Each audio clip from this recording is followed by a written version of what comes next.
The night Eva Voss arrived at Ashford Manor, she was carrying three things: a letter of introduction signed by the Lord Chancellor himself, a quiet fury she had spent 20 years learning to hide, and absolutely no intention of making a scene. She made none. But by the time the evening was over, every person in that dining room would remember exactly where they had been standing when the Duke of Ashford handed his coat to the most powerful woman in the county, and she took it without a word. Some of them would later say she had been gracious. Others would say she had been patient. Only one person understood what she had actually been: dangerous. The carriages had been arriving since 7:30. Eva's was the last. Not by accident, her father's solicitor had suggested it quietly over tea that morning. "Arrive when the room is full, Miss Voss. Let them see you enter. Let them understand what the evening is." She had nodded, folded the letter into her reticule, and said nothing. She was very good at saying nothing. Ashford Manor stood at the top of a long gravel drive, lit from every window, the kind of house that had been built to remind people of their smallness. Eva had grown up hearing stories about it.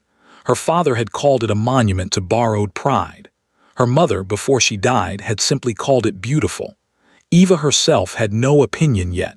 She preferred to form opinions slowly, after careful observation. She stepped out of the carriage alone. The footman at the door was young and nervous, and he did not offer his hand in time. Eva did not wait for it. She walked up the stone steps at a measured pace, her dark green dress quiet against the noise of the evening, her gloved hands still at her sides. Inside, the entrance hall was already crowded, silk and laughter and the smell of hothouse flowers and too much perfume. A string quartet played somewhere deeper in the house. No one turned to look at her. She was accustomed to that. She gave her name to the butler. He found it on his list, blinked once, just once, and said, very correctly, "Of course, Miss Voss. His Grace will be informed of your arrival." She thanked him and stepped to the side to wait. That was when she saw him. The Duke of Ashford was standing perhaps 15 feet away, near the base of the grand staircase, and he was exactly as described: tall, dark-coated, with the kind of face that had clearly been handsome for so long that he had stopped noticing it. He was laughing at something the woman beside him had said.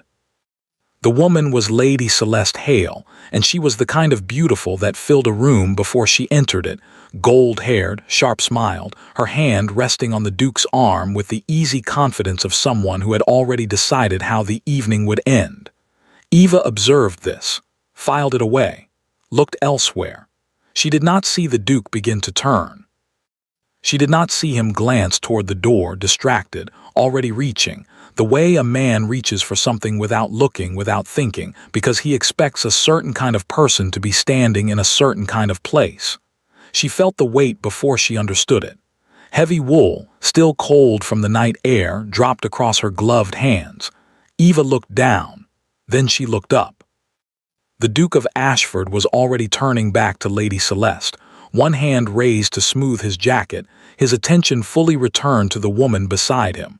He had not looked at Eva, not once. She was standing at the edge of the entrance hall in a dark green dress with his coat in her hands, and to him she was simply a fixture, a function, someone whose purpose was to hold things. Lady Celeste had seen it happen. Eva watched the smile move across Celeste's face, small, satisfied, gone in an instant, and understood immediately that this had not been an accident. Around them, 3 guests had noticed. 2 looked away.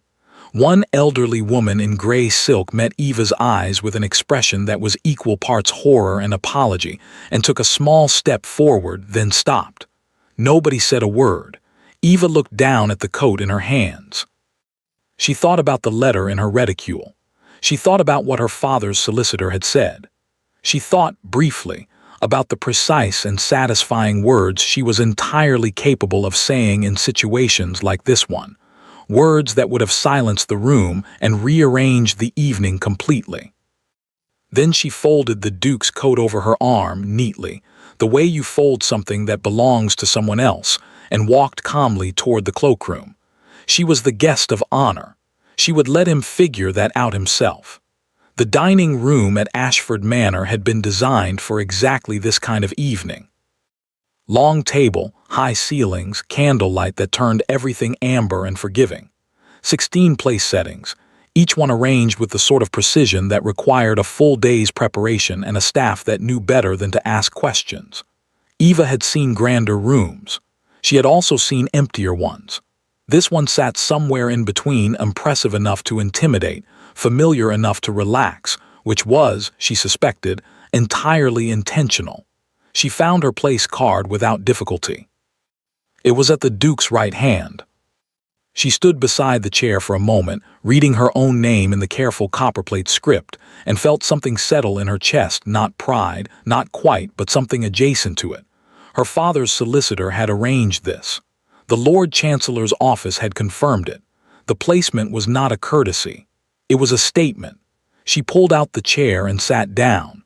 She had been seated for perhaps 4 minutes when Lady Celeste arrived. Eva heard her before she saw her, that particular quality of entrance that Celeste seemed to carry with her everywhere.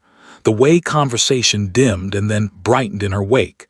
The way men straightened almost without knowing they were doing it. She came around the far end of the table on the Duke's arm, laughing at something he had said, her gold hair catching every candle in the room. Then she saw the place card. The laugh did not stop. It simply adjusted. Became something slightly different, slightly warmer, the way a skilled musician changes key mid-phrase without pausing for breath. "Oh," Celeste said lightly to no one in particular, "how funny. I was certain Hargrove seated me here." She touched the back of Eva's chair with 2 fingers, not pushing, not pulling, simply touching, the way one touches something to establish that it is there. "Didn't he say so, James?"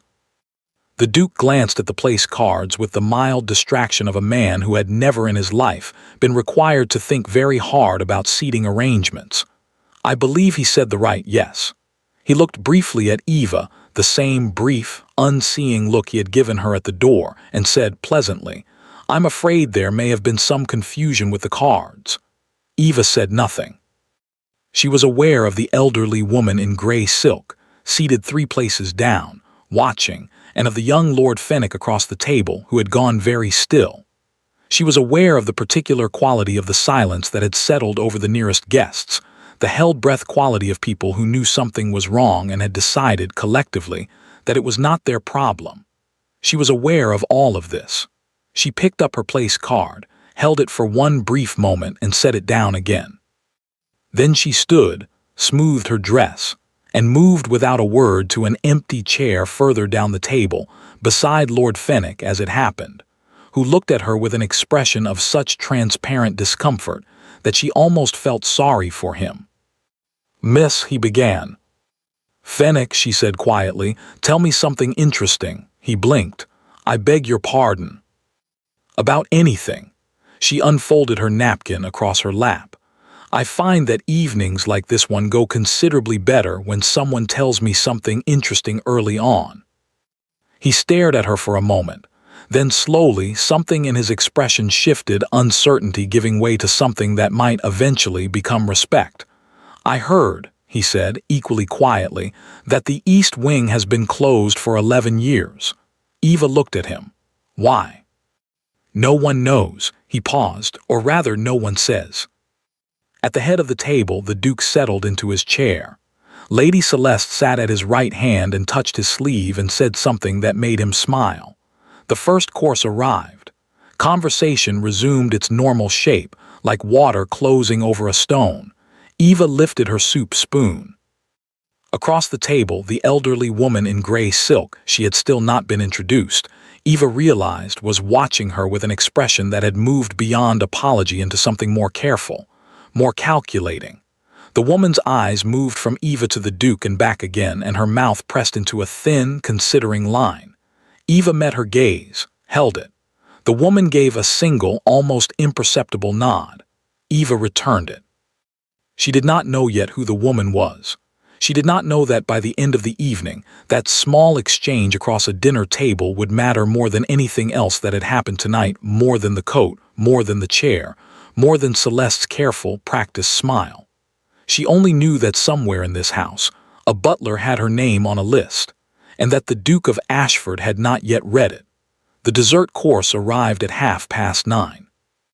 Eva had eaten methodically, spoken pleasantly with Lord Fenwick, who had turned out to be genuinely interesting once he stopped being frightened, and had not looked at the head of the table more than twice. Both times, the Duke had been looking at Celeste. Both times, Celeste had been looking back with the focused attention of a woman who understood exactly what she was doing. Eva had looked away both times, quickly, cleanly. She was finishing her second glass of wine when it happened. It came from the far end of the table, an older gentleman she did not recognize, heavy-set, with the red-cheeked look of a man who had been drinking since before he arrived. He had been talking loudly for the better part of an hour, the way men like him always talked at dinners like this one, filling space with noise and expecting the room to be grateful. Eva had been successfully ignoring him. Then his voice rose above the rest. "Voss," he said, pointing a thick finger down the length of the table with no particular concern for manners. "Eva Voss, I knew your father, tremendous man, tremendous." He paused, apparently satisfied with this. Then louder, "You're the one who bought the Whitmore Holdings last spring, aren't you? The entire northern portfolio." The table did not go quiet all at once. It went quiet the way a fire goes out. One corner first, then the next, until there was nothing left but silence and the faint sound of the string quartet playing something no one was listening to anymore. Eva set down her wine glass.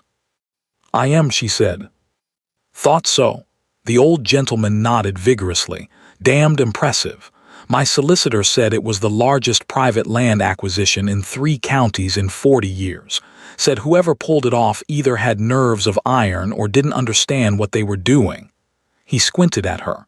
"You understood, didn't you? It was not a question." "Yes," Eva said, "I understood." Silence.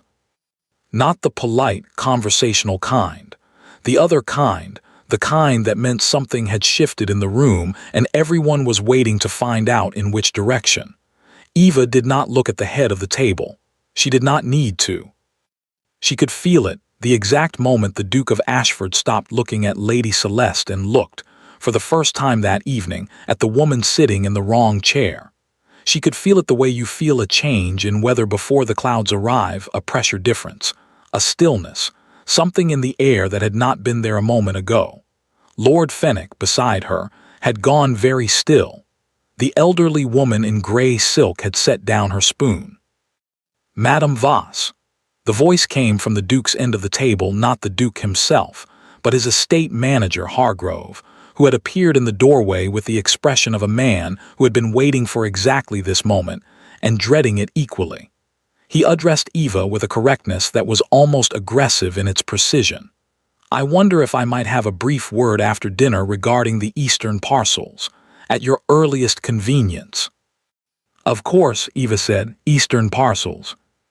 She heard it move around the table, not the words themselves, but the understanding behind them, rippling outward from guest to guest like something dropped into still water. The Eastern parcels.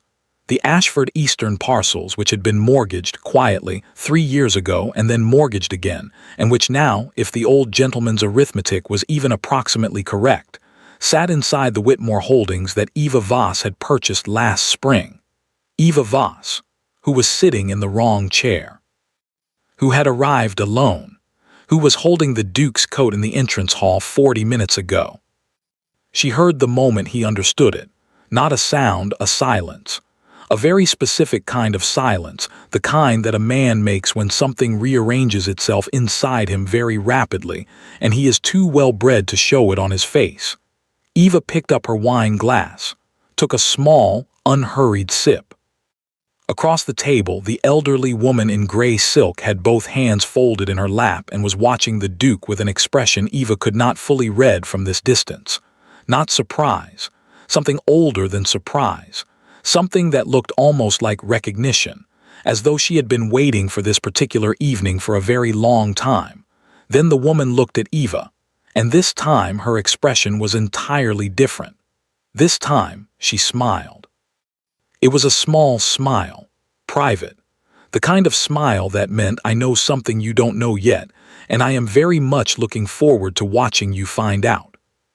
Eva filed this away, added it to the coat, added it to the chair, added it to the Eastern parcels and the mortgage documents and the letter in her reticule, and the solicitor's careful voice that morning over tea. "Let them see you enter, Miss Voss. Let them understand what the evening is." She understood what the evening was. The question now was whether the Duke of Ashford did. She did not look at him, not yet. She set down her wine glass, turned back to Lord Fenwick and said, "You were telling me about the East Wing." Fenwick blinked, swallowed. "Was I?" "You were about to," Eva said pleasantly. "Please continue." The gentlemen took their port in the East sitting room. The ladies withdrew to the blue drawing room, which was decorated in the particular shade of cold, expensive blue that Eva associated with houses that had run out of warmth long before they ran out of money. There were 8 of them, 7, if you didn't count the elderly woman in gray silk, who had disappeared somewhere between the dining room and the stairs and had not yet reappeared. Eva counted her absence, filed it away. She took a chair near the window, slightly apart from the main cluster of sofas, and accepted a cup of tea she did not intend to drink. Around her, conversation resumed its normal evening shape: marriages, estates, the weather in Bath, someone's daughter who had made a very surprising match in October. Eva listened without appearing to listen, which was a skill she had developed early and practiced often. She was on her 3rd minute of this when Celeste sat down beside her. Not across from her, beside her, close enough that their skirts touched, close enough that whatever was said would not carry. "You're very quiet," Celeste said. "I'm a quiet person," Eva said. Celeste smiled. It was a beautiful smile, genuinely beautiful, Eva thought, not performed. That was the thing about Celeste that Eva had understood within the first 10 minutes of watching her across a dinner table. She was not stupid. She was not simply decorative. She was careful, and she was patient, and she had very good instincts about people, which made her considerably more interesting than Eva had initially expected, and considerably more dangerous. "James feels terrible," Celeste said, "about the confusion this evening." Eva looked at her. "Does he?" "He's very conscientious underneath it all. People don't always see that." Celeste tilted her head slightly, the way a person does when they are arranging their expression into something sympathetic. "I hope you won't judge him too harshly based on one evening. First impressions can be so misleading." Eva said nothing. Celeste continued unhurried. "I only say so because, well, you seem like a reasonable woman, Miss Voss, and I think reasonable women understand that men like James sometimes need guidance in social situations. He relies on the people closest to him rather more than he realizes." A small pause. "I've been trying to help him with that." "How thoughtful," Eva said. "It is rather." Celeste's smile did not waver. "I've been helping him with quite a few things, actually, over the past year or so. He came back from the season with such a distorted picture of certain people. I imagine that happens when one hears things second-hand, rumors, impressions."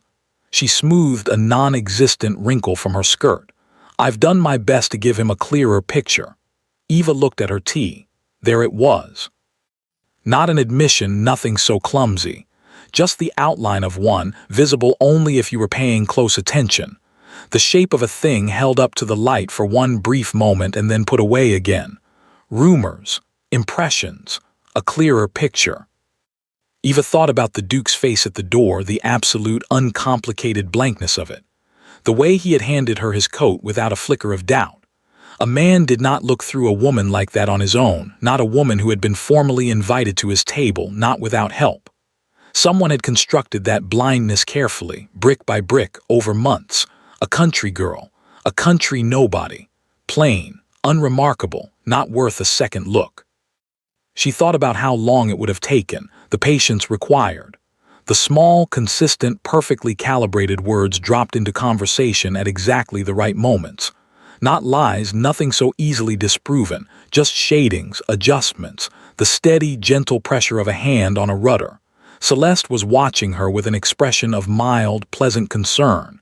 Eva picked up her tea, took a sip, set it down again. "Tell me," she said conversationally, "how long have you known Lord Ashby?" Something moved across Celeste's face. Very fast, very small, gone before it fully arrived. "I'm not sure Viscount Ashby," Eva said. "From Derbyshire. I believe you were introduced at the Pemberton Musicale in February." She paused. "Or perhaps it was January. My memory for dates is imprecise." It was not imprecise. Celeste was quiet for exactly 3 seconds. Eva counted them. "I know a great many people," Celeste said finally. Her voice had not changed. Her smile had not changed. Only something behind her eyes had shifted, very slightly, like furniture moved an inch to the left in a familiar room, wrong enough to notice, not wrong enough to name. "Of course," Eva said, "as do I." She set down her cup and stood, smoothing her skirts with the unhurried ease of someone who had nowhere particular to be and no reason to rush. "Thank you for the conversation, Lady Celeste," she said. It was very clarifying. She moved away toward the window before Celeste could answer. Outside, the grounds of Ashford Manor lay dark and still under a half-moon, the long drive winding away through the trees toward the road. Eva stood with her hands folded and looked at it for a long moment. Viscount Ashby. Celeste did not know that Eva had been present at a dinner in London 6 weeks ago where Ashby had said, to 3 witnesses and a moderately attentive footman, that he intended to acquire the Ashford Northern pastures before the end of the year. He had seemed very confident. He had seemed, in fact, like a man who had already been told the acquisition was arranged. Eva had wondered at the time how he could be so certain. She thought she was beginning to understand. Behind her she heard the soft, resumed murmur of conversation. Heard Celeste's laugh, light, social, perfectly calibrated as she rejoined the other women. Eva looked at the dark drive. She thought about the coat, the chair, the Eastern parcels, Celeste's hand on the Duke's arm and the smile that had crossed her face in the entrance hall, small, satisfied, gone in an instant. She thought about a man who had been guided, carefully and patiently, into blindness. And she thought, not for the first time that evening, but for the first time with something that felt almost like decision, that she was going to have to do something about this. Not for herself. She had the Whitmore holdings. She had the Eastern parcels. She had the Lord Chancellor's letter and a solicitor who knew exactly what he was doing, and a father who had spent 20 years teaching her precisely how to walk into a room full of people who underestimated her. She did not need the Duke of Ashford for anything. But the elderly woman in gray silk had smiled at her across the dinner table. And Eva Voss had never been very good at walking away from a problem once she understood its shape. She had decided to leave before breakfast. Not dramatically, no packed trunks in the hallway, no pointed farewells. Simply a quiet word to Hargrove in the morning, a carriage ordered for 9 o'clock and gone. Clean, uncomplicated. The kind of exit that left no material for gossip because there was nothing to describe. Miss Voss. Oh, she left early. Prior engagement, I believe. Eva was good at those exits. She had practiced them. She was in the East Corridor, returning to her room from the library. She had slipped away from the drawing room at 10, helped herself to a candle and 2 hours of undisturbed reading, and felt considerably better for it when the door opened. Not a guest room door. The door at the far end of the corridor, the one that led to what Fenwick had told her over dinner was the private sitting room, the one kept specifically for the Duke's mother, who had, until this moment, not appeared at any point in the evening. The woman who stepped into the corridor was small and white-haired, and moved with the deliberate, unhurried precision of someone who had learned a long time ago that speed was unnecessary when you already knew where everything was going. She was wearing a dark blue dressing gown and carrying a single candle, and she did not look remotely surprised to find Eva standing in her corridor at midnight. Eva recognized her immediately. Gray silk, the woman from the dining room. "Miss Voss," the Duchess said, not a question. "Your Grace," Eva said. The Duchess looked at her for a long moment, the same careful, measuring look from across the dinner table, except closer now, unhurried, thorough. Eva stood still and let herself be looked at. She had been looked at by formidable women before. She had learned not to fill the silence. "You're leaving in the morning," the Duchess said. "I had intended to, yes." The Duchess moved past her, unhurried, to the small bench beneath the corridor window and sat down with the ease of someone sitting in their own kitchen. She set her candle on the sill. Then she looked at Eva and said simply, "Sit down." Eva sat. For a moment neither of them spoke. Outside the window, the grounds lay quiet under the half-moon, the same view Eva had been staring at an hour ago from the drawing room, except from a different angle, which made it look almost like a different place entirely. "I was not well enough to come down to dinner," the Duchess said. "I watched from the gallery." Eva absorbed this. The gallery above the dining room, of course. She had not looked up. She rarely looked up. She filed this away as a useful reminder. "The coat," the Duchess said. "Tell me what you thought." Eva considered the question carefully. Not what she felt, the Duchess had not asked that. "I thought," she said, "that it had been arranged." It had. The Duchess's voice was flat and precise. "Not by my son. He is many things. He is not cruel." "I know," Eva said. The Duchess looked at her sharply. "You know." "A cruel man enjoys the moment," Eva said. "He looked for your reaction. He looked for Lady Celeste's. He did not look for mine." She paused. "He didn't know I was there. That's not cruelty. That's management." Something shifted in the Duchess's expression. Not surprise exactly. More like the satisfaction of a measurement confirmed. "Has been managing him for 11 months, the Duchess said. "Since October of last year. Small things at first, social things. Who to invite, who to overlook, which letters needed his attention and which ones didn't." She looked at her candle. "I noticed in February. By March I was certain. By April I understood what she was building toward, and I could not." She stopped, pressed her lips together. "He does not believe me. He thinks I am protective. Unreasonably so." Eva said nothing. "I have been trying to find someone he would listen to," the Duchess said. "Someone outside this house, outside this county, without obvious interest in the outcome. Someone with enough standing that he could not simply dismiss what they told him." She paused. "Someone who would still be here long enough to tell him." Eva looked at the dark window. "I see," she said. "You are the largest private landholder in 3 counties, the Duchess said. "You have the Lord Chancellor's letter in your reticule. You have the eastern parcels. You sat in the wrong chair for 40 minutes without saying a single word, and when you finally spoke it was to ask Fenwick about the East Wing." A pause. "Why the East Wing?" Eva glanced at her. "Because Fenwick was frightened and needed something to do with his hands, and because everyone in that room was watching me.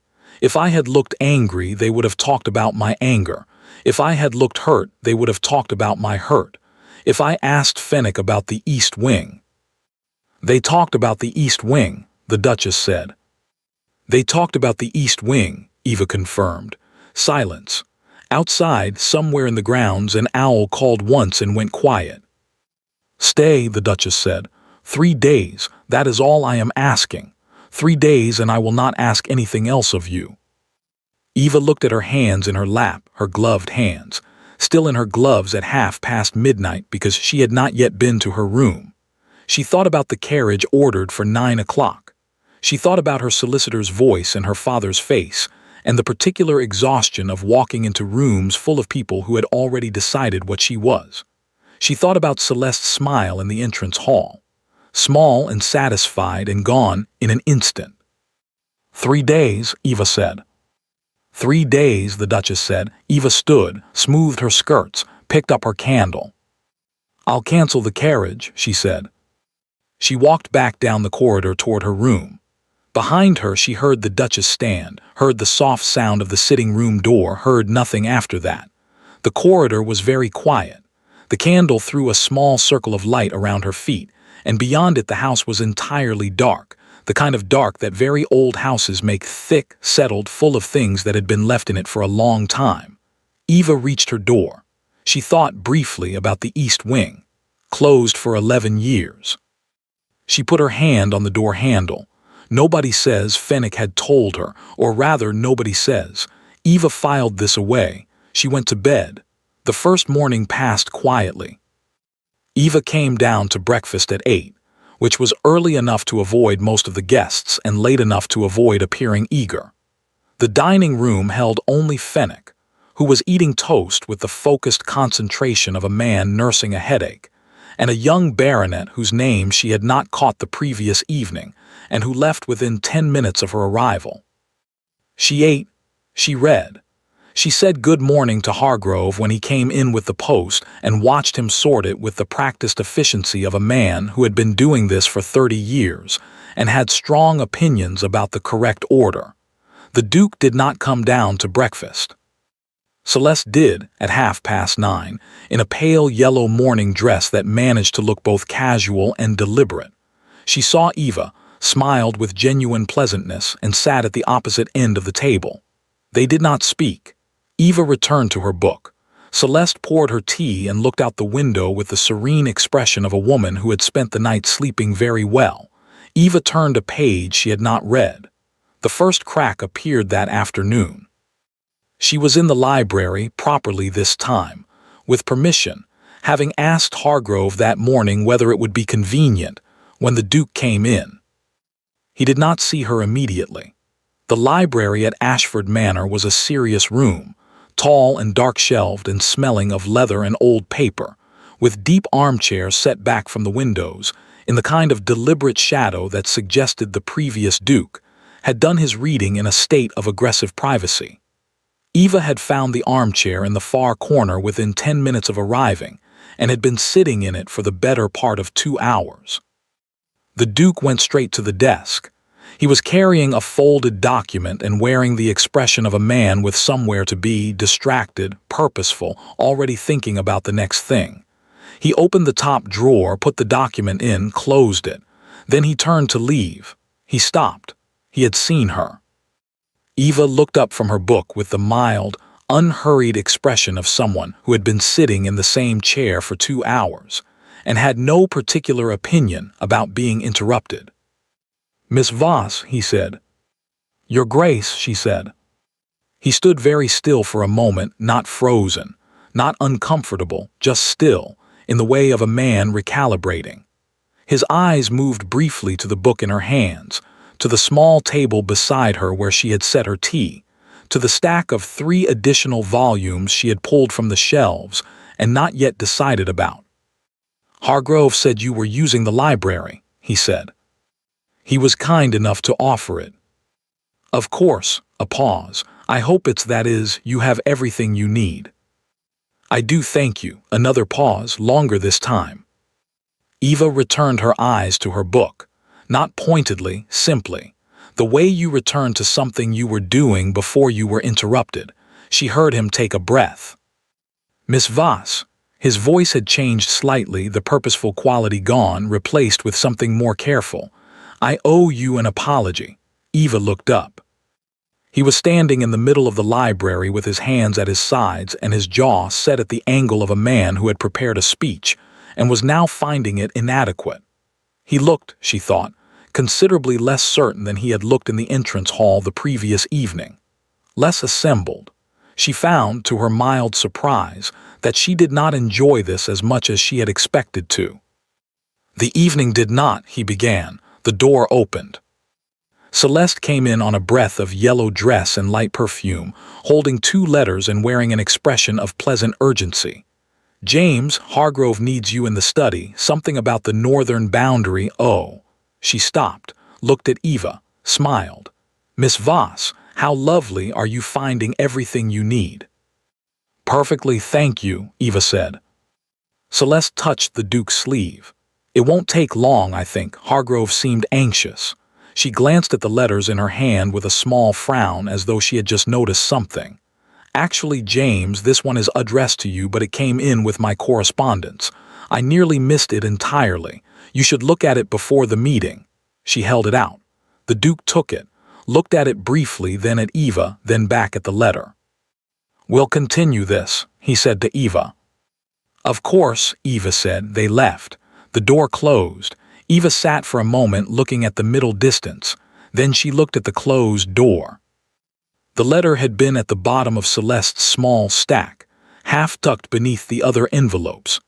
Eva had very good eyes and a long-standing habit of reading things upside down from across rooms, a skill her governess had deplored and her father had quietly encouraged.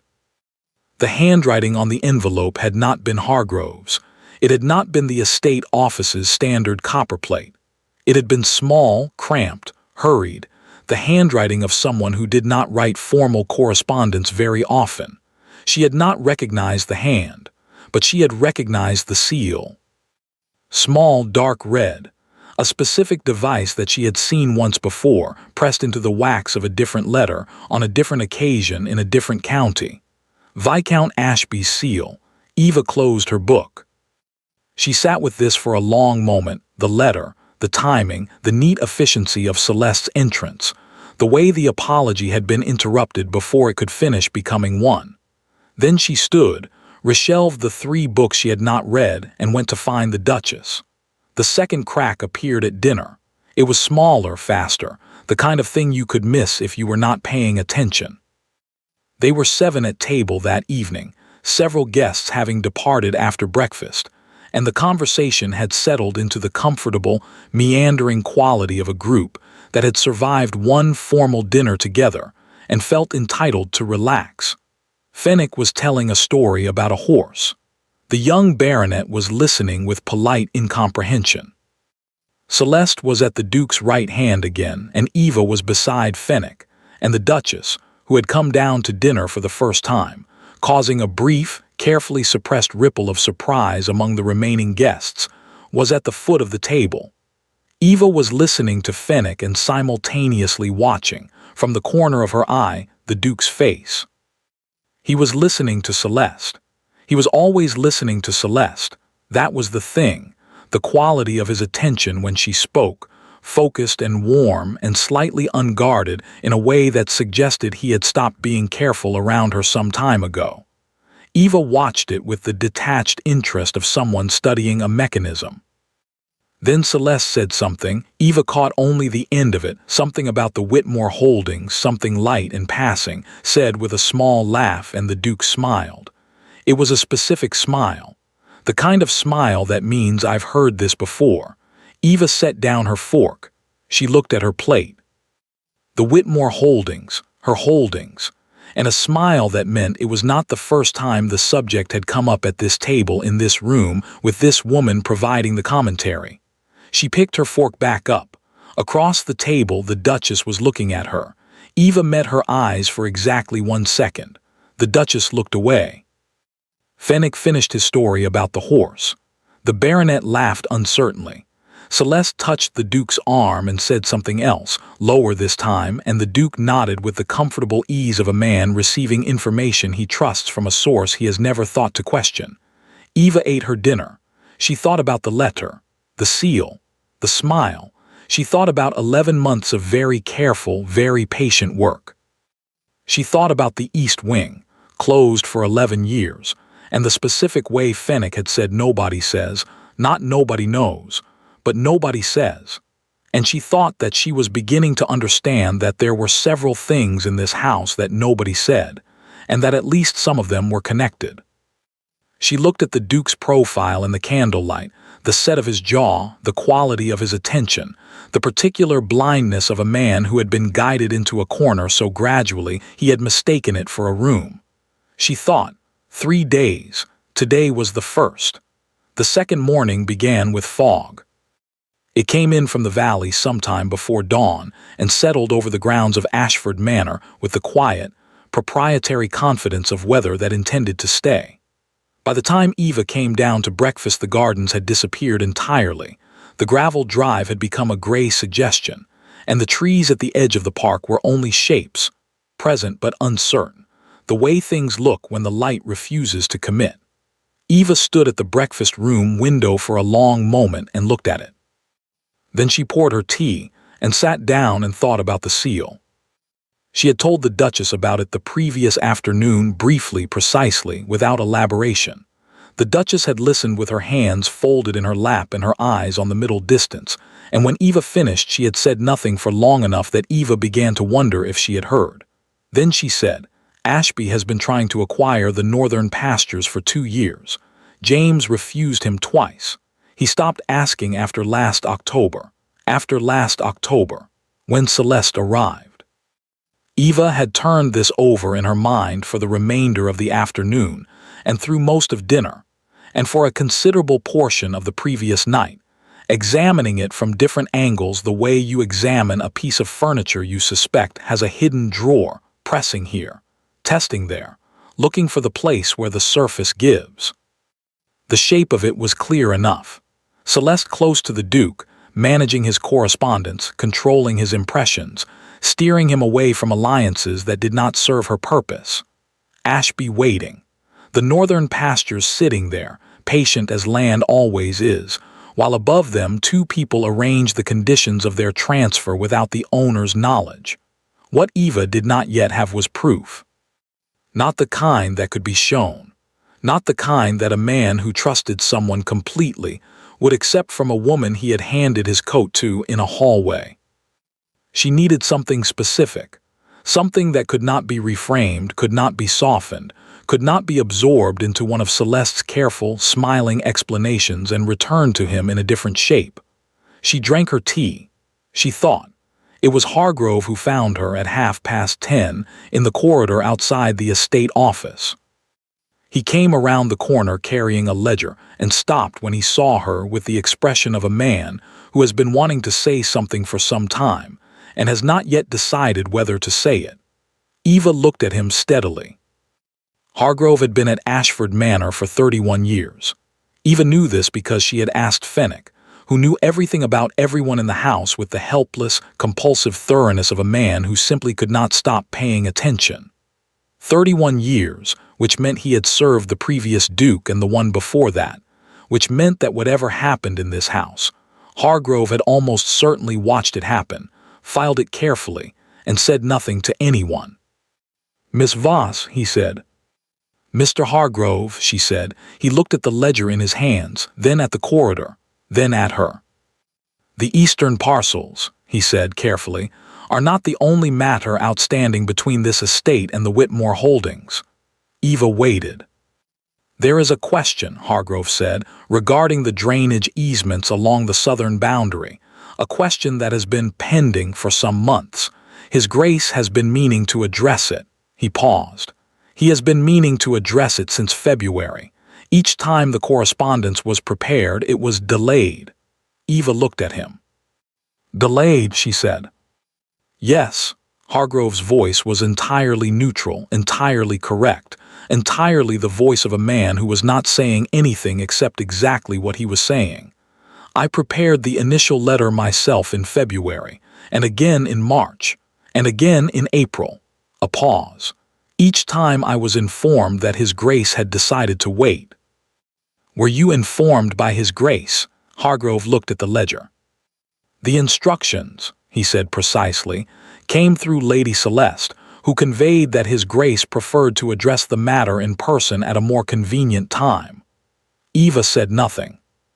"I thought," Hargrove said, "that as you are here and as the matter is outstanding, it might be convenient to discuss it directly, with you, this morning." He looked up at her. "If you were available."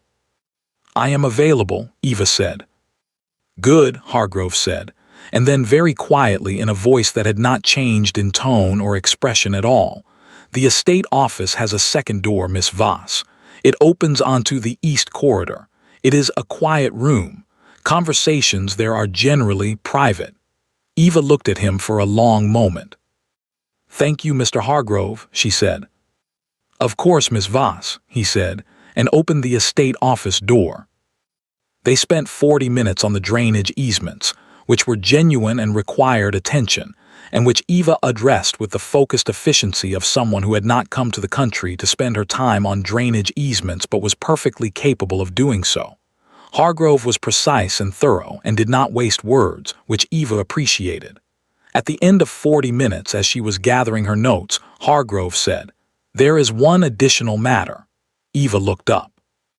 He set the ledger on the desk and opened it to a page near the back.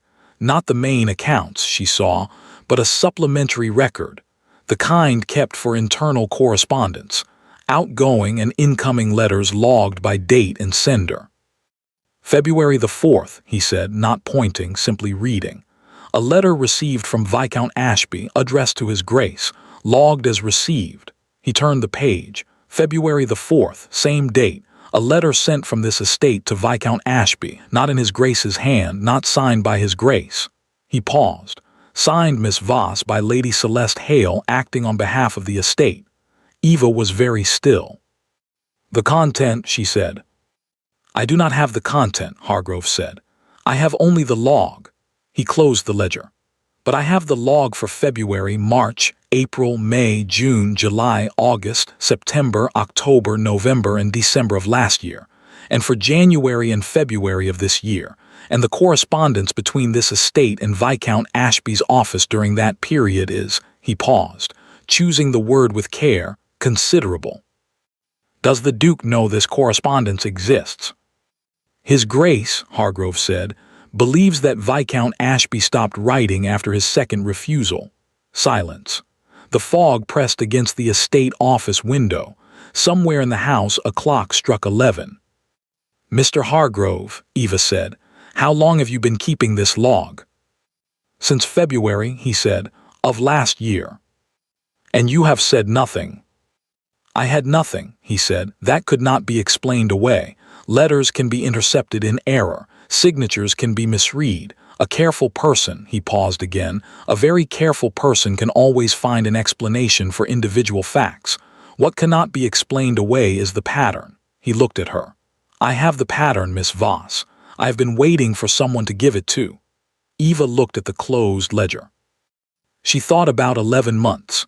She thought about Hargrove, 31 years in this house, preparing the same letter in February and March and April, logging each interception with the quiet, methodical patience of a man building a case one page at a time. She thought about the Duchess watching from the gallery. She thought about Fenwick saying nobody says. She thought about all the people in this house who had been watching and waiting and holding their individual pieces of a thing they could not assemble alone. "May I borrow the ledger?" she asked. "I had assumed you would," Hargrove said, and slid it across the desk. She found the Duchess in her sitting room at noon. She laid the ledger on the table between them without preamble, opened to the relevant pages and said, "It's enough. It's more than enough. The question is how." The Duchess looked at the pages for a long time. Then she said, "He will not believe it from me. I have tried 3 times. Each time she stopped, pressed her lips together. She is very good at what she does." "I know," Eva said. "He will want to believe her. He has invested a great deal in believing her." The Duchess looked up. "That is not weakness. That is the particular difficulty of trusting someone. When you have let someone close enough, the evidence against them does not feel like evidence. It feels like an attack." Eva said nothing. "He will need to see it himself," the Duchess said. "Not be told, not be shown a ledger, see it. Something he cannot explain away because he watched it happen with his own eyes." Eva looked at the window. The fog was beginning to lift. Slowly, at the edges first, the way fog always lifted. Not all at once, but in pieces. The shapes of things becoming gradually less uncertain. The trees at the edge of the park resolving themselves back into trees. "She doesn't know about the ledger," Eva said. "No. She doesn't know what Hargrove has been doing." "No. She thinks," Eva said slowly, "that she has managed this, all of it, that everything is still arranged the way she arranged it." She paused, "which means she will keep arranging." The Duchess was quiet. "If she believes she is about to lose something," Eva said, "she will act quickly, and if the Duke is watching, she will show him herself," the Duchess said softly. Yes, another silence. "What are you proposing?" the Duchess asked. Eva looked at the ledger, at the careful, patient rows of dates and names that Hargrove had been building for 11 months in a quiet room that conversations in were generally private. I am going to tell her, Eva said, that I am leaving tomorrow. The Duchess looked at her sharply. She has been managing the situation, Eva said. She believes she is in control of it. If she thinks I am leaving, if she thinks the threat is removing itself, she will relax. And if she relaxes, she becomes careless, the Duchess said. Everyone does, Eva said, when they think they've won. She closed the ledger. Outside, the last of the fog was dissolving. The grounds of Ashford Manor lay grey and damp and very still, and the drive was visible again all the way to the road, and the trees were entirely themselves once more, solid, certain, exactly where they had always been. Tonight, the Duchess said. Tonight, Eva said. She found Celeste in the blue drawing room at 2:30. She did not sit down. She stood near the door with her gloves in her hand and her expression pleasant and said, I wanted to let you know, Lady Celeste, that I'll be leaving tomorrow morning. Early. I don't want to disrupt the household. Celeste looked up from her embroidery. Something passed through her eyes very fast, very small. The same thing Eva had seen at dinner. The furniture moved an inch, the wrongness that was almost imperceptible. Then she smiled. How disappointing, she said warmly. We've so enjoyed having you. You're very kind, Eva said. I'll let James know, Celeste said. I'm sure he'll want to say goodbye properly, after, well, a small pause, a perfectly calibrated note of sympathy. After the confusion of the first evening, I know he's been wanting to make things right. There's no need, Eva said pleasantly. Please don't trouble him, she left. She walked back down the corridor to her room and sat on the edge of the bed and looked at the wall for a moment. Then she thought, tonight, it happened at dinner. Not dramatically, not loudly, in the way that true things often happen quietly in a corner of a moment that everyone was watching anyway. They were 9 at table. The fog had brought several guests indoors earlier than planned, and the dining room felt fuller and warmer than the previous evening, conversation running easily across the table, wine poured generously. Celeste was at the Duke's right hand. Eva was beside Fenwick. The Duchess was at the foot of the table. Eva was not watching Celeste. This was deliberate. She had positioned herself in conversation with Fenwick and the young baronet, animated enough to be convincing, consistent enough to be forgettable, and she had not looked at Celeste directly in 40 minutes, which meant Celeste had stopped watching her. The letter arrived with the second course. A footman brought it on a small tray addressed to the Duke, marked urgent, the kind of thing that would normally have been held until after dinner. Hargrove was not in the room. The footman, Eva noted, was one of the younger ones, recently hired, not yet fully absorbed into the particular ecosystem of a long-established house. Celeste saw it first. Eva was not looking, but she heard the small, almost inaudible change in the quality of the conversation at the head of the table. A fractional pause, a reorientation, the way sound changes when someone's attention moves. I'll take that, Celeste said to the footman, pleasantly, naturally, the way someone speaks when they have said the same thing many times before and it has always worked. It's addressed to His Grace, my lady, the footman said. Yes, I know, I'll see that he gets it after dinner. He doesn't like to be interrupted at table. The footman hesitated. This was the crack. Not a dramatic crack, not a loud one. Just the hesitation of a young footman who had, apparently, been given different instructions by someone else that morning and was not quite sure what to do about it. I was told, the footman said carefully, to deliver it directly to His Grace, my lady. Those were my instructions. Celeste's hand, which had been extended toward the tray, did not move. 2 seconds. 3. Eva was looking at Fenwick and hearing every word. James, Celeste said, and her voice had changed almost imperceptibly, but changed, the warmth thinning slightly at the edges. This is unnecessary. Tell him to leave it with me. The Duke had been listening. Eva could hear it in the quality of the silence. the particular attention of a man who had just noticed that a thing was happening that he did not understand. "Give it here," the Duke said, not to Celeste, to the footman. Another silence. The letter changed hands. The footman withdrew. The table had gone quiet in that particular way, the fire going out way, corner by corner. Eva watched Fennec's face.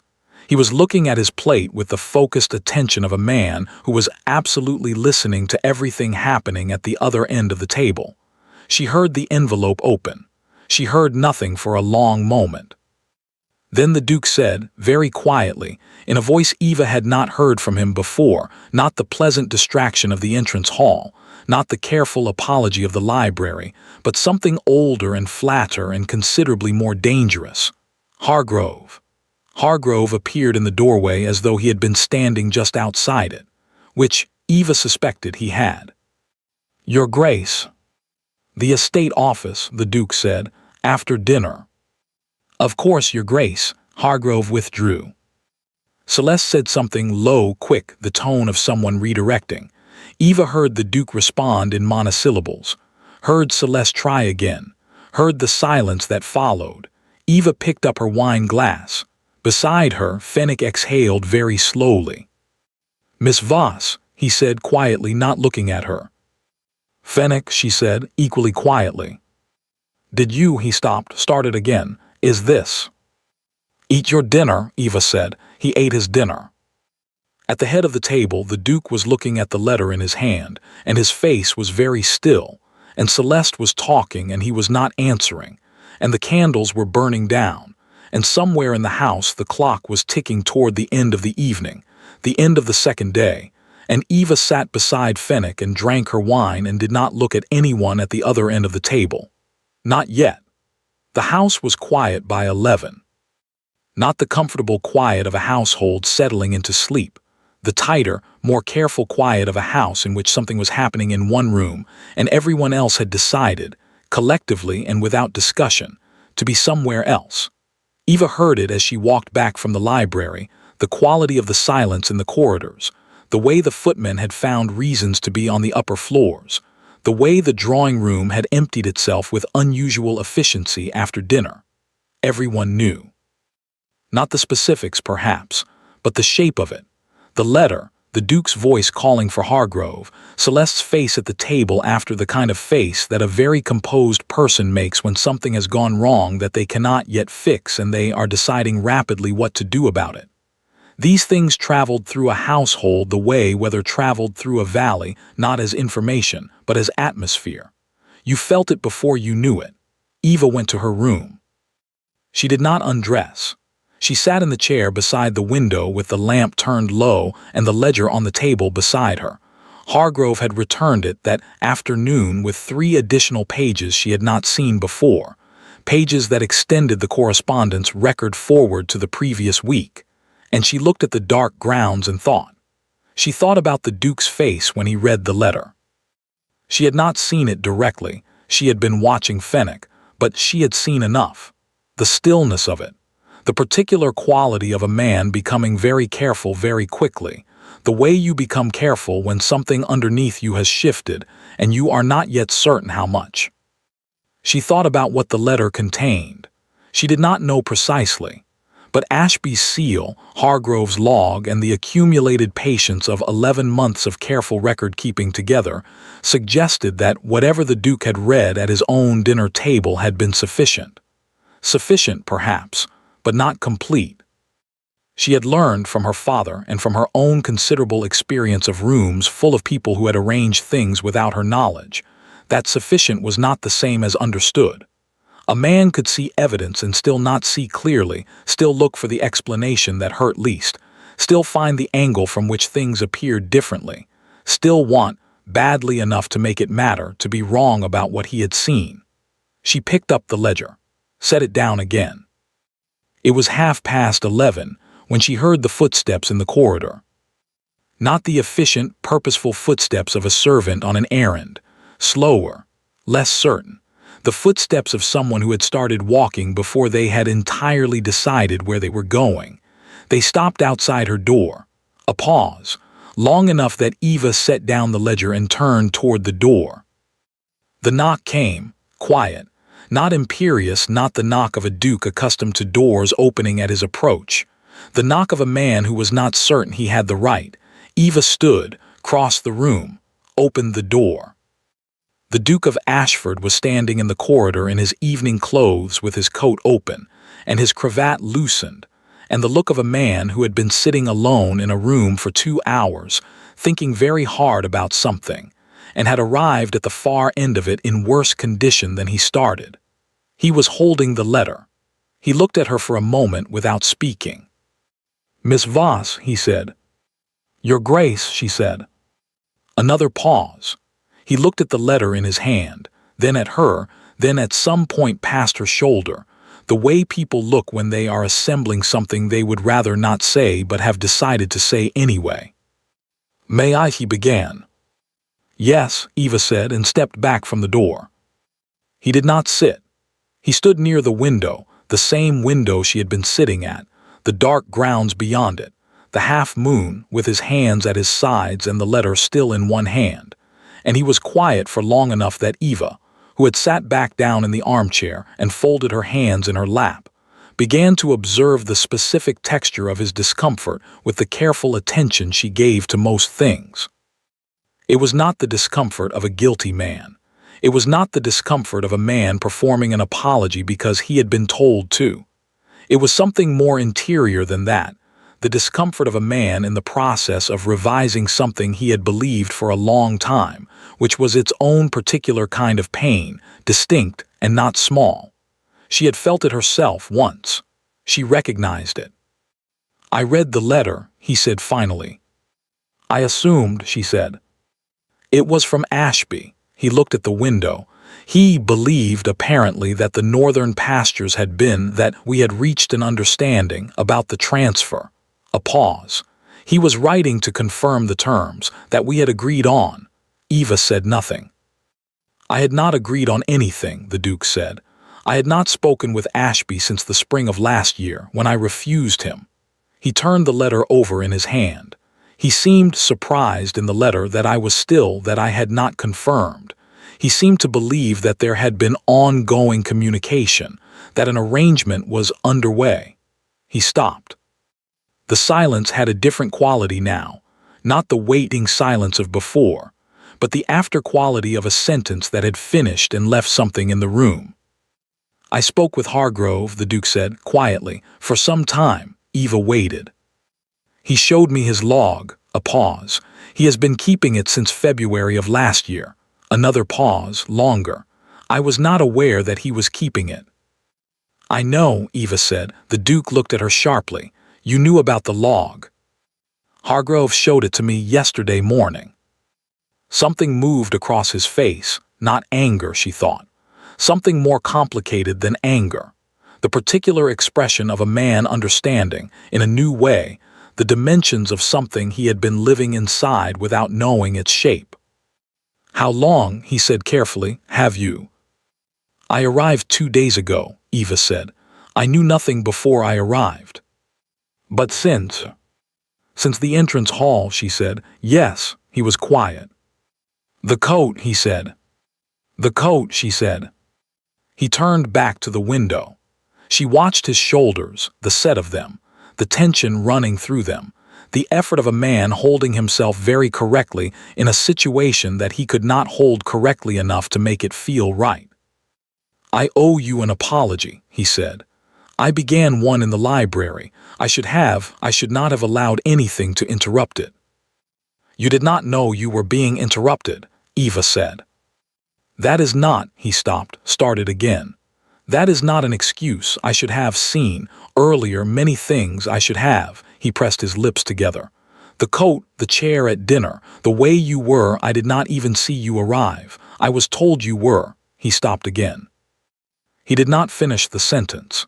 Eva thought he probably could not finish it without saying what he had been told, and she thought he was not ready yet to say that out loud. "Miss Voss," he said, I am deeply sorry for the coat, for the chair, For every, he paused, and she heard the weight he was putting on the next word, the effort of making it carry everything he meant by it. For every evening and every letter and every impression that I allowed to, that I did not question, that I should have questioned, I am sorry. Eva looked at him. He was facing the window, not her.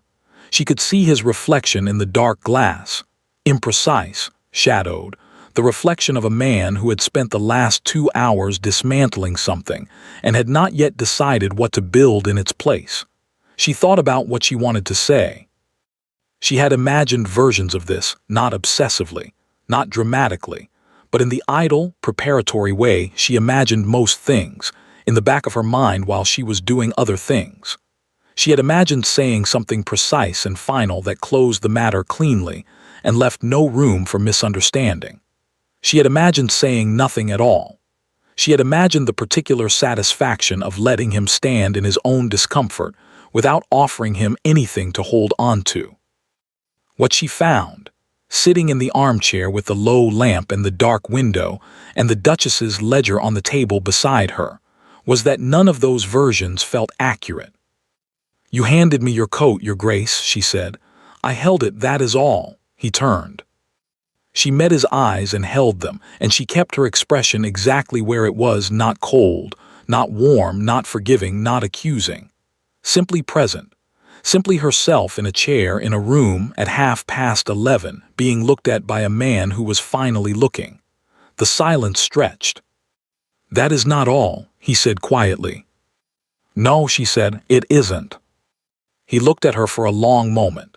Then he looked at the letter in his hand, and then at the window, and then at the floor, and Eva watched him do this, the movement of his attention, the way it kept returning and not finding a place to settle, and she thought that he was not a stupid man. He had never been a stupid man. He was a man who had trusted the wrong person and had been systematically relieved of the information he would have needed to know it, and that was a different thing entirely.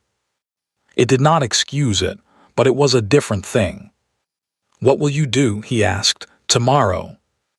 "Leave," she said. He looked up. "I told Lady Celeste this afternoon," Eva said, "that I would be leaving in the morning. I told her not to trouble you about it." A pause. "She didn't mention it," he said. "No," Eva said. "I didn't think she would." He was quiet for a moment, turning this over. "The drainage easements," he said then, and his voice had shifted, more careful, more deliberate, as though he were moving into safer ground to recover himself. "Hargrove mentioned that you and he had discussed the southern boundary." "We did. I should like to address it properly, before you leave." He paused. "If you are willing." "I am willing," Eva said. "I am not certain I am staying." "I understand." He nodded once slowly. "I will not. I have no right to ask you to stay. I only—" He stopped. When he started again, his voice was quieter. "I find that I would like the chance to be seen clearly, by someone who is—" He stopped again. Eva waited. "By someone who is not afraid of what they see," he finished. The room was very still. Eva looked at him for a long moment. The loosened cravat, the letter in his hand, the reflection in the dark window behind him, the expression of a man who had just said something true and was not entirely certain how it had come out. She thought about the coat, the chair, the 3 days she had promised the Duchess. She thought about Hargrove's log and Fenwick's careful silence, and the Duchess watching from the gallery with the expression of a woman who had been waiting for a very long time. She thought about the East Wing, closed for 11 years. She thought, nobody says. "I'll stay for breakfast," she said. It was not much. But she watched something in his face shift, very small, very quiet, the way light changes in a room when a cloud moves, and she thought that perhaps, for tonight, it was enough. He straightened, looked at the letter one last time. Then he set it on the table beside the ledger, and Eva thought this was either unconscious or deliberate and could not decide which, and thought it did not matter. "Good night, Miss Voss," he said. "Good night, Your Grace," she said. He left. The door closed. Eva sat for a moment in the quiet room. Then she looked at the letter lying beside the ledger. Ashby's cramped handwriting, the broken seal, and she thought about a man who had walked down a corridor at past 11, not entirely certain where he was going, and had knocked anyway. She reached over and turned the lamp slightly higher. Then she picked up the ledger and she began, methodically, to read. She was in the breakfast room at 7. Not 8, not 7:30, which was early enough that the fire had only just been lit, and the morning light was still the thin, provisional kind that hadn't yet decided whether to commit. A housemaid looked up from the grate with undisguised surprise when Eva walked in, recovered herself, and disappeared. Eva poured her own tea from the pot on the sideboard and sat down and looked at the grounds through the tall windows. The fog was gone. The morning was clear and cold and very still, the kind of still that felt deliberate, as though the day were holding its breath, waiting to see what would be asked of it. The gardens lay sharp and precise in the early light, every hedge trimmed, every path raked, the whole of it exactly as it had been designed to appear, orderly, controlled, permanent. Eva drank her tea and thought about permanence. She had been up since 5. Not from sleeplessness. She had slept, briefly, with the focused efficiency she brought to most physical necessities, but from the particular restlessness of a mind that had finished processing something and wanted to move. She had read the ledger through to the end. She had sat with it for a while after. Then she had dressed and come downstairs and poured her tea and was now, at 7 in the morning, in a breakfast room in a house she had not intended to stay in, attempting to locate with precision what she actually intended to do. The problem was that she knew. She had known since approximately 11:30 the previous evening, since the Duke had stood at her window with a loosened cravat and said, "Someone who is not afraid of what they see," with the specific, slightly inconvenient clarity of a person who has been honest with themselves for long enough that self-deception has become difficult. She was not indifferent to him.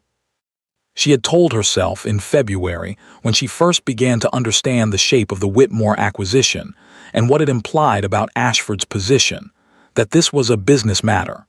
She had told herself in March and April, when her solicitor began to sketch the fuller picture, that the Duke of Ashford was simply a piece of a larger arrangement, a name in a document, a consequence of decisions made above both their heads. She had told herself, arriving at the manor 2 days ago, that she had no interest in the man, only in the land. She was, evidently, a less reliable narrator of her own interior than she had believed. She set down her tea. Through the window, she watched a groundskeeper appear at the far end of the garden, moving along one of the paths with a barrow, unhurried, familiar with his ground. She watched him until he disappeared behind the hedgerow. The question was not whether she felt something. The question was what it was worth, and to whom, and whether a man who had handed her a coat in a hallway without looking was capable of becoming a man who looked. She thought he was. This was not sentiment. It was observation, the same observation she applied to drainage easements and land portfolios and letters with interesting seals. She had watched him for 2 days. She had watched the quality of his attention when it was not being managed, the way he had listened to Hargrove with the flat, careful focus of a man absorbing something painful without flinching, the way he had said, "I should have questioned," without qualifying it, without explaining it away, without offering her the softer version that would have been easier for both of them. He was capable. Whether he was willing was a different question, and whether she was willing, whether she wanted to invest herself in the long, uncertain work of building something with a man who was starting from a considerable deficit, was a question she had been circling since 5 in the morning and had not yet answered. She was still circling it when the door opened. It was not the Duke. It was the Duchess, in a dark gray morning dress, carrying her own cup, who came in, looked at Eva sitting alone at the long table in the early morning light, and said, "Good, you're still here." "I said I would stay for breakfast," Eva said. "You said you would stay for breakfast." The Duchess sat down, not at the far end, but 2 chairs away, close enough for conversation, far enough for privacy. She poured her tea with the efficiency of a woman who had been pouring her own tea for decades and had strong opinions about how it should be done. That was somewhat less than I hoped for. I know, Eva said, but more than I expected. The Duchess wrapped both hands around her cup and looked at Eva steadily. He came to find you last night. Yes. And Eva looked at her tea. He apologized, she said. I know, I heard him leave. The Duchess paused.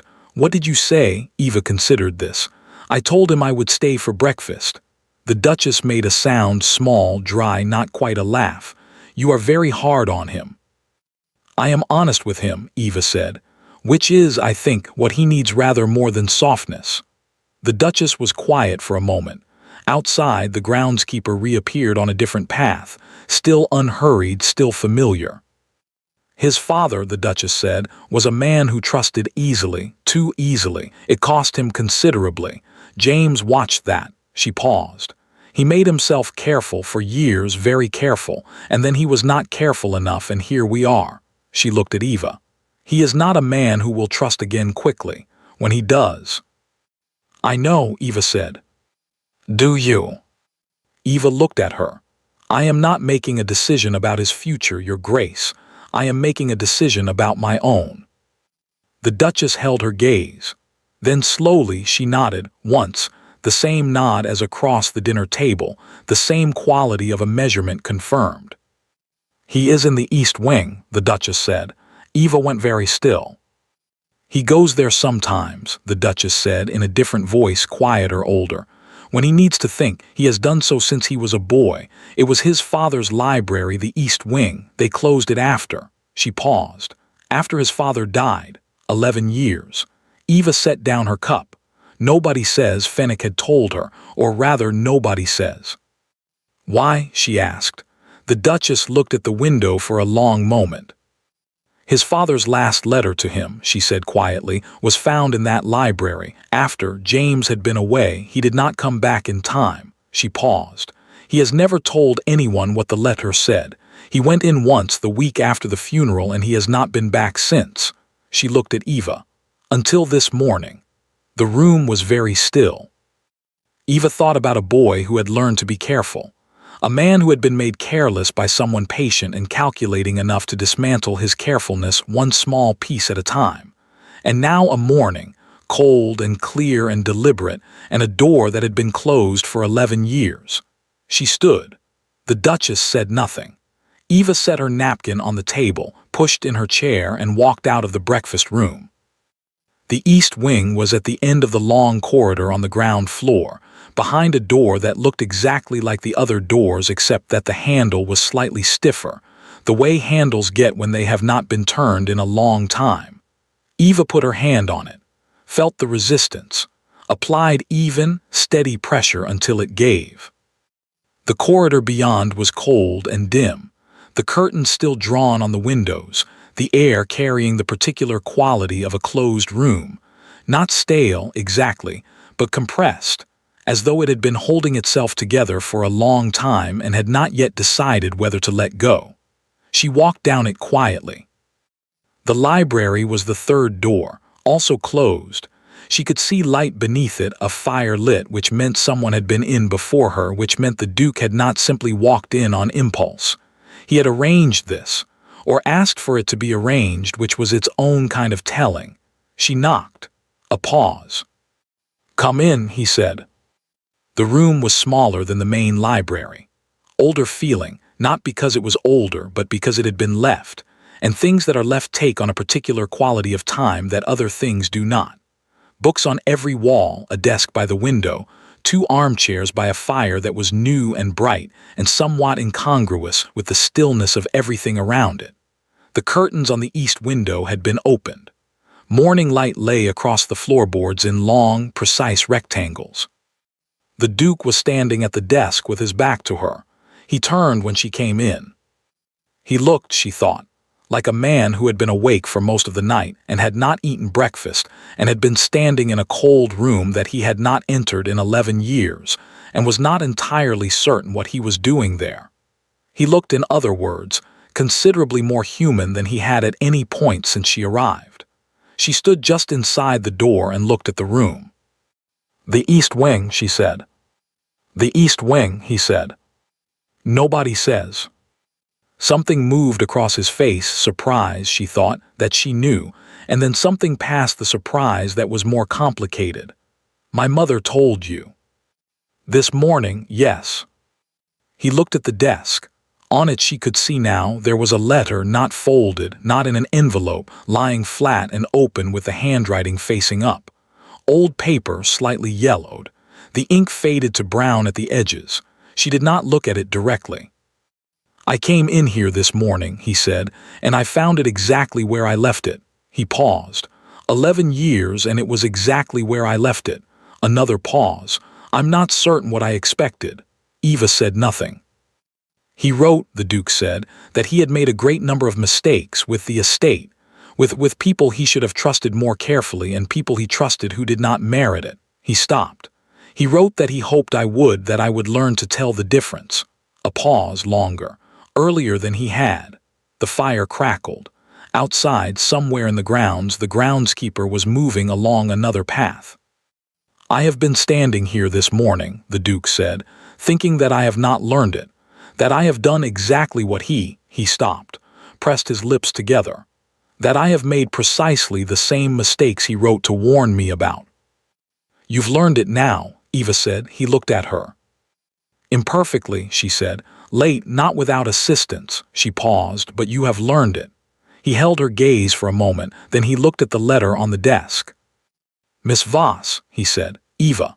He said her name as though testing the weight of it, whether it was a thing he was allowed to use. There is a great deal I should like to say to you, a great deal I should like to begin. I'm aware that I have given you no reason whatsoever to." He stopped, started again more carefully. "I am not asking you to overlook what has happened. I am not asking you to pretend the entrance hall was other than it was, or the dinner, or any of it." He paused. I am asking whether you would be willing to." He stopped. Eva watched him stand there with the letter on the desk behind him, and the morning light coming through the east window, and the fire doing its best with the cold. And she watched him search for the end of his own sentence and not find it. And she thought that this was, in its way, more honest than anything he could have said. "Walk with me," she said. He blinked. "In the grounds," she said. "This morning, before the other guests are up." She paused. "You can say what you want to say while we walk. I find people say things better when they are moving." He looked at her for a long moment. Then something in him shifted, not dramatically, not loudly. Quietly. The way a door opens when the right amount of pressure is applied, not forced, simply moved. "Yes," he said. "Finish your letter first," Eva said. She turned and walked back into the corridor, pulling the door almost shut behind her, not closed, just nearly, giving him the privacy of a room without the privacy of a sealed door. She stood in the cold corridor with her hands folded and looked at the old curtains and the compressed, held-together air, and she thought about a boy who learned to be careful and a man who forgot, and a morning that was clear and still and waiting to see what would be asked of it. She thought, "I will not make this easy for him." And then, very quietly, almost without permission, "But I will not make it impossible either." They walked for an hour. He talked for most of it, not fluently, not with the ease of a man accustomed to being listened to, but with the halting, effortful honesty of someone who was not used to saying true things out loud and was learning the shape of it as he went. He told her about Celeste, the sequence of it, the small adjustments he had not questioned because he had not known to question them. He told her about the northern pastures and the correspondence he had never received and the version of Eva Voss that had been built for him, incrementally, out of omissions and shadings and the occasional well-placed word. He said, "I was told you were unremarkable," and then, looking at the path ahead, "I cannot account for the fact that I believed it." Eva said, "She is very good at what she does." He said, "That is generous of you," she said. "It is accurate. Generosity has nothing to do with it." He was quiet for a moment. Then he said, "You are not what I expected." "I know," she said. I never am. They walked past the kitchen garden, past the formal hedgerow, past the groundskeeper, who touched his hat without looking up, with the practiced discretion of a man who had worked for this family for a long time and knew which mornings required invisibility. Near the far end of the grounds, where the park gave way to open fields and the house was visible behind them as a whole, complete thing, all of it, the closed east wing and the blue drawing room and the entrance hall and the grand staircase and every room in which something had happened over the past 2 days, the Duke stopped walking. Eva stopped beside him. He was looking at the house. I owe you more than an apology, he said. I am aware of that. Yes, she said. I don't know, he said carefully, what you want. I don't know what I have no right to assume after everything. He paused. I only know what I want, and I find I am not willing to be careful about saying it. Eva looked at the house. She thought about the coat. She had been thinking about the coat for 2 days, not with anger, or not only with anger, but with the particular attention she gave to things that told her something true. A man who doesn't look. A woman who holds what she is given and says nothing and waits. She thought about how long she had been waiting. Not for him specifically, she had not known him specifically, had not thought about him specifically, but for the thing itself, the possibility of it, the specific future in which she handed things back instead of holding them. She turned to look at him. He was already looking at her. I am not easy, she said. I know, he said. I have the Whitmore holdings and the Eastern parcels and a solicitor in London, who is very good at his job, and a father who taught me never to make a decision I couldn't afford. I know, he said. I do not require saving. I do not require managing. I do not require, she paused, anyone to hold my coat. Something moved across his face, the ghost of something, almost a smile gone before it arrived. I know, he said. I am aware that the coat was, I know. Eva looked at him for a long moment. Then she said, Ask me properly. He blinked. Not now, she said. Not this morning, not in a field, not after 2 days. She looked back at the house. I am going to go back to London. I am going to see my solicitor about the drainage easements. I am going to spend 3 weeks doing the things I intended to do before I was invited to your dinner. She paused. And then, if you wish to, you may write to me, properly, without anyone managing the correspondence. He was quiet. And then, she said, we will see. She looked at him, he looked back. We will see, he said. It was not much, but she heard what was underneath it, not relief, not victory, but something steadier than both. Something that had the quality of a beginning rather than an end. Something that would need time and correspondence and a great deal of honesty, and probably several more conversations in cold corridors and early mornings in fields at the edge of parks. Something that was not yet anything, but that was not nothing either. Come, Eva said, breakfast will be ready. She turned toward the house and began walking. After a moment, she heard his footsteps beside her.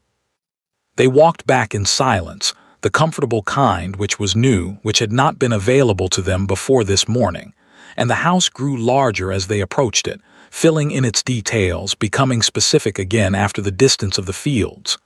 The east wing with its opened curtains. The entrance hall beyond the front door. Eva looked at the front door as they reached the gravel drive. Then she looked at the Duke. He looked back at her and she saw him understand, saw the moment it arrived, the quiet recognition of it. He opened the front door and held it for her. 6 weeks later, the first letter arrived.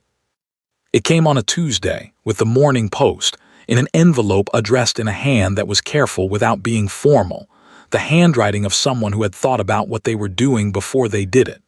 Eva's solicitor was in the chair across from her desk when it arrived. He saw her look at the seal. He gathered his papers with the practiced efficiency of a man who understood when a meeting had concluded, said good morning, and let himself out. Eva opened the letter. It was 3 pages. She read it twice. Once quickly, once slowly, the way she read things that mattered. Then she set it on the desk beside the Whitmore ledgers and the drainage easement files and the accumulated careful architecture of her working life, and she looked at it for a moment. Then she took out a clean sheet of paper. She wrote for 20 minutes. Not a long letter, she was not by nature a long letter writer, but precise, honest. The kind of letter that said exactly what it meant without requiring the reader to look for it. She signed it, folded it, sealed it, wrote his name on the front. The letters continued for 4 weeks. Then they stopped because there was no longer any need for them. The dinner was held in the first week of December, smaller than the one in which it had all begun, only 14 guests, the rooms lit with the amber candlelight that turned everything warm and imprecise. Eva arrived early, not because her solicitor suggested it, because she wanted to.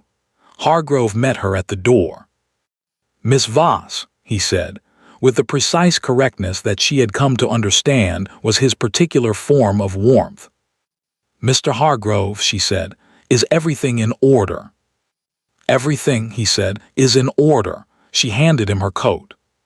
He took it without expression, though she thought, she was nearly certain, that something moved briefly behind his eyes. The satisfaction of a man who had been keeping a very careful log for a very long time and had arrived at the final entry. She walked into the entrance hall. It was already full, the sound of it, the warmth of it, the complicated human noise of people gathered in a house where things had been resolved. Fenwick was near the fireplace, talking to a young woman who appeared to find him considerably more interesting than anyone at the previous dinner had. The Duchess was by the staircase, small and white-haired, and watching everything with the expression of a woman who had arranged a great deal of this, and was satisfied with how it had turned out. She met Eva's eyes across the room. Eva gave her the nod. The Duchess smiled. And then the Duke was there, not from across the room, not from a distance, simply there beside her, having come through the crowd with the quiet directness of a man who knew where he was going. "You're early," he said. "I am precisely on time," she said. "I said 1:30. "You said the evening began at 7. It is 7. She looked at him. "If you wanted me at 1:30, you should have written 1:30. "I'll remember that," he said. "You should," she said. He looked at her for a moment, the long, unguarded look that had taken him most of October to learn and that he was now, she thought, quite good at. Then he offered her his arm.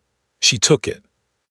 They walked into the dining room together, through the noise and the candlelight, and Eva looked at the long table with its 16 place settings and its careful copperplate place cards, and the chair at the Duke's right hand that had her name on it, written in Hargrove's hand, precise and deliberate and exactly where it had always belonged. She sat down. The Duke sat beside her.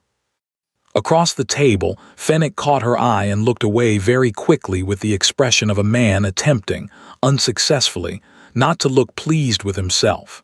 The first course arrived. The evening began. Thank you for listening to the story all the way to the end. Please tell us which city you're watching from and what the story made you feel. Don't forget to subscribe so you won't miss new stories.